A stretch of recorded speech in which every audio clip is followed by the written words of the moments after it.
Hello दोस्तों, welcome back. आज की कहानी है देवर की शादी। मेरा नाम सीमा है और आज मेरी शादी का दिन था। मैं कमरे में दुल्हन बनी बैठी थी। मेरी शादी मेरे देवर के साथ हुई थी जिसका नाम विकी था। मैं उसे अपना पति नहीं मान सकती थी। तभी अचानक मेरे कमरे का दरवाजा खुला। मैंने दरवाजा खोला तो वहाँ विकी खड़ा था। हम दोनों कमरे में थे। तभी विकी मुझे मेरे नाम से बोला, सीमा तुम ठीक हो। मुझे विकी का मेरे नाम लेके बोलना अच्छा नहीं लगा। मुझे उससे घिन आने लगी थी। तभी मैंने उसे अपने कमरे से चले जाने कहा। तभी उसने कहा, भाभी हमारी शादी मजबूरी में हुई है। उसने कहा कि मैंने ये शादी अपने भतीजे के लिए है जो मेरे बड़े भाई और आपका बेटा है, ताकि वह मुझसे और अपने दादा दादी से दूर न हो जाए। लेकिन जैसा आप बोलो, मैं चला जाता हूँ। उसकी बात सुनकर मैंने कहा, भाभी नहीं, तुम मुझे सीमा कह सकते हो। लेकिन मैंने उससे कुछ समय मांगा ताकि मैं अपने आप को समझा लूं। उसने कहा, ठीक है, आप जितना समय लेना चाहती हो ले सकती हो,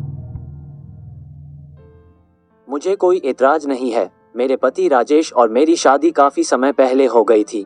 मैं अपने पति से बहुत प्यार करती थी। वह विदेश में एक कंपनी में काम करते थे। मेरी और राजेश की शादी के कुछ समय बाद मुझे एक बेटा हुआ था। कुछ दिनों हमें पता चला कि मेरे पति की कंपनी में आग लगने के कारण मृत्यु हो गई है। मुझे तो इस बात पर यकीन नहीं हुआ, लेकिन सबके समझाने के बाद मुझे यकीन हो गया था कि अब वे वापस नहीं आएंगे। उनका अंतिम संस्कार करने के बाद मेरे माता पिता मुझे घर ले जाने के लिए कहने लगे, लेकिन मेरे सास ससुर ने उनको मना कर दिया। मेरे माता पिता कहने लगे कि अब ये यहाँ रहकर क्या करेगी, इसके सामने पूरी जिंदगी पड़ी है, ये अपना सारा जीवन कैसे गुजारेगी। तभी मेरे सास ससुर कहने लगे कि सीमा हमारी भी बेटी है, उसके चले जाने के बाद हमारे घर का चिराग भी बुझ जाएगा। उन्होंने कहा कि सीमा की शादी मेरे छोटे बेटे विकी के साथ होगी। इस बात से मेरे माता पिता को भी कोई एतराज नहीं था, लेकिन मेरी जिंदगी के बारे में मुझसे किसी ने नहीं पूछा कि मुझे क्या चाहिए। मैं शादी नहीं करना चाहती थी,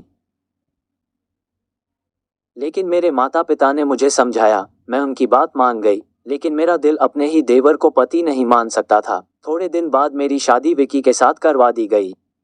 इस तरह मेरी और विकी की शादी हुई। दोस्तों, आप लोगों को ये कहानी अच्छी लगी हो तो लाइक करना ना भूले, और अगर आप हमारे चैनल पर नए हो तो सब्सक्राइब भी जरूर करें। Thanks for watching.